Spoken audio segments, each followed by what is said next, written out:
கமருதீன் பார்வதி அவங்கள முதல்ல இருந்து அப்படி ஸ்டார்ட் பண்ணலான்னு இருக்கேன் அந்த கண்டென்ட்ல இருந்து. நேற்று ஏதோ கையில ஏதோ வரைஞ்சு ஏதோ பண்ணாங்கண்ணே. என்ன பண்ணாங்கன்னு ஒன்றும் புரியல. ஏன்னா அதுக்கு முன்னாடி சாப்பாடு சாப்பிடும் போது ஏதோ ஒன்று பேசிட்டு இருந்தாங்க. சாப்பிட்டு இருக்கும் போது கொலைப்பசின்றாங்க. எதுக்காக சாப்பிட்டு இருக்கும் போது கொலைப்பசி சொன்னாங்கன்னு புரியலண்ணே. கவர் போட்டு சாப்பிடணுன்றாங்கன்னு எனக்கு தெரியலண்ணே.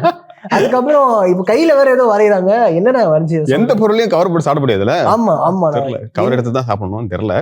அதாவது இருக்கலாம் ஒரு கண்டென்ட் எங்கேயாவது ஒரு இடத்துல அங்கங்க இருக்கலாம்.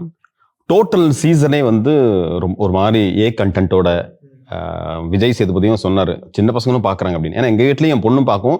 அவளும் வந்து சில ரிவ்யூ எல்லாம் பண்ணுவா. நான் சொன்னேன் இதெல்லாம் பண்ணிட்டு இருக்காத, வெளியில பார்த்தா திட்டுவாங்க, உங்களுக்கு படிக்கிற வேலையை பாடுறீ அப்படின்னுவாங்க அப்படின்னு.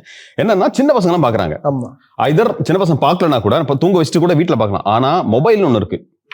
நம்ம திருப்பினாலே பிக் பாஸ் கண்டென்ட்ஸா நிறைய வந்துட்டு இருக்கு. அப்படி இருக்கும் பொழுது சின்ன பசங்க பார்க்கக்கூடிய ஒரு ஷோவை கமல் சார்ல இருந்து சொல்லிட்டு தான் இருக்காரு. சின்ன பசங்க இதெல்லாம் பார்த்துட்டு இருக்காங்க. அப்போ ஏதோ ஒன்று இருக்கு. தெரியாதவங்க பார்த்தா வேற.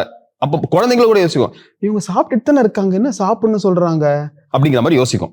கரெக்டா? அப்போ நீங்க வந்து ஒரு ஷோக்குள்ள இருக்கிறீங்கன்னா எங்கேயோ ஒரு இடத்துல பேசினா பரவாயில்ல. ஷோ முழுக்க பேசுறது அப்படின்னு ஒண்ணு எனக்கு என்ன ரெண்டு ஒண்ணு வந்து டபுள் மீனிங்ல பேசுறது, இன்னொன்னு வீரசமா நடந்துக்கிறது.